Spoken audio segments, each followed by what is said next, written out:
It's winter. Even in Greece. And it's freakishly cold, so then there is nothing better than a heartwarming soup, and this one is super easy to make, so we'll jump right into it. We crank up the volume a little bit on our pot here, and then we go in with olive oil today, because we are not gonna do this on high temperature. We are gonna take first our onions, and then we're going to let them soften up. We don't want to brown them. We just want them to slowly soften and become translucent. That's what we're looking for here. So in with our onion and let them cook here for 5-10 minutes until they are nice and translucent and they smell sweet in the air. And everything is nice and translucent. Then we're going to create a little bit of space here in the middle. 3 cloves of garlic minced. That goes in just for 30 seconds to get fragrant before. It's gonna be quite garlicky there. Well, it has to be. It's. We need some flavor, right? Yeah, exactly. I mean, there are actually relatively few ingredients, so you want to make sure you get some good layers of flavor here. So. No, it's few ingredients, easy to make, but very, very tasty. That's for sure. That's for sure. Smells of garlic. Get it in with the onions here, and then we're going in with 1 kilo of mushrooms just sliced up like this, and remember to wash them. All that urban myth that you shouldn't wash your mushrooms, it's bullshit. No, we wash everything here. No, because they're full of water in their own, so, and they have to release it when we cook them, so it doesn't matter. Wash them, get the soil off of them. I don't like that thing. Anyway, in with those, 1 kilo.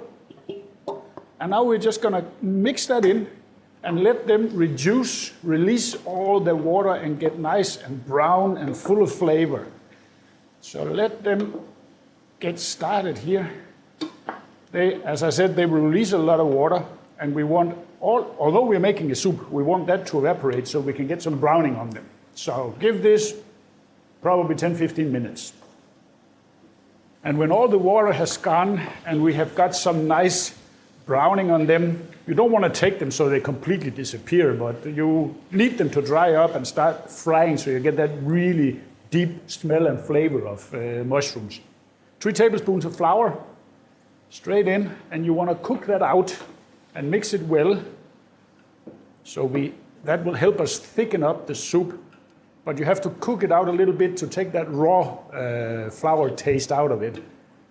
Not long, just, get it all mixed in. And now you see it dries up completely. Get it off the sides. And now we're going in with, you could use white wine, but we are going in with martini or vermouth, whatever you want to call it. It's just shelf-stable white wine, basically. I like the flavor more in this. Give it a good glug, I don't know, 100 ml maybe, 150. Don't measure, just get it in there and let that cook off and mix up with our flour. That will start like sort of a sauce, you could call it, in the bottom before we move on with our other liquids and ingredients. Let that cook slightly off, not long. And when the smell of alcohol has disappeared from the air, then we are going in with 1 liter of beef stock. You could use chicken stock, you could use vegetable stock, but we want a really deep flavored here. So we are going in with our homemade beef stock, link down below. Very, very nice product. And now we want to mix this properly and bring it up to a simmer. And when this is up to a simmer, now we're going to add in our spices and aromatics. We are going in with 3 healthy tablespoons of fresh thyme. That's going to be a big part of the flavor profile here. Salt, obviously. Our beef stock is unsalted, so there's no salt there, so you can give it a healthy pinch of salt here. Of course, we will taste it at the end, but we want now the flavors to combine. Freshly cracked pepper. Nice. And then for a little bit of a kick, we're going to add some cayenne pepper.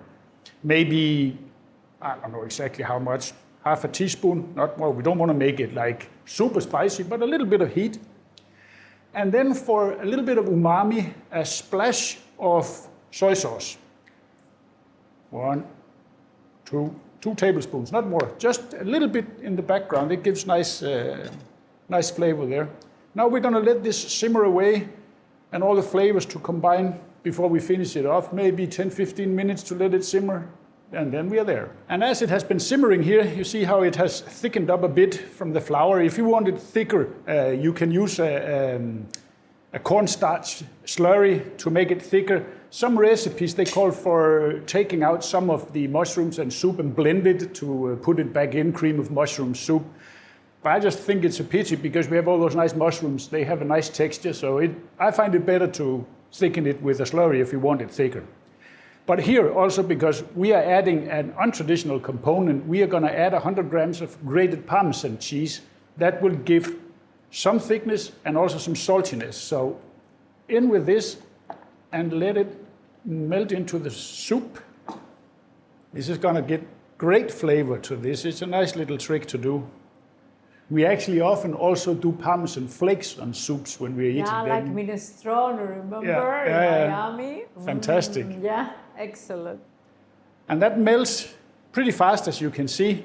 Added a little bit more thickness to the soup. And now we're going to finish this off with 400 milliliter of heavy cream, but turn down the heat a bit here because you don't want to break the cream. So 400 milliliter of heavy cream, in it goes. Get that mixed in. And now we don't want to bring this up to a heavy simmer. We just want to sort of keep it warm as it is, because otherwise you risk breaking the cream, and we don't want that. It just doesn't look good. And you have to be gentle with the cream. Yeah, exactly. Now you see the color is right, everything is right. The last thing we want to do is we want to add a knob of butter. Not a lot. Just a knob of butter in there. That will give some like that silky feeling of on the surface of the soup. Aroma. Yes. Butter is good. Some recipes call for frying the onions in butter from the beginning, but I tend to like adding the butter at the end and giving that fresh butter flavor and silky surface on the soup. And once that's melted, we only have one thing left to do, and that is for salt. Taste for salt. Exactly. Now let me do that already. Get a spoon here. See where we are on this.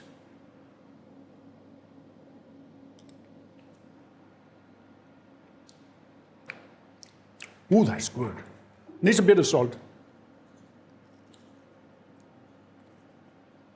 You're eating good today, love of mine. I know. I kind of missed the recipe. Yeah. Basically, that's it. Pinch of salt. As that last bit of butter melts, then I'm going to switch it off and let it cool down ever so slightly so we can plate it up, play with thumbnails, and then we will be back for a taste test. Thumbnails done on our beautiful olive wood cutting board. Looks so nice. But now it's the moment of truth, and I have been looking forward to this. Let's see.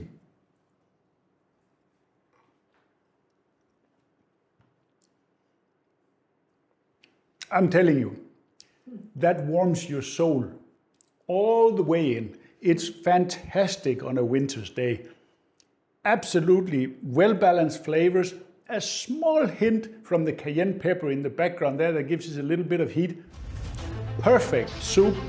It can be a meal for your family, or it can be an appetizer for a dinner party. Easy to make, so definitely save this recipe. You're gonna love it.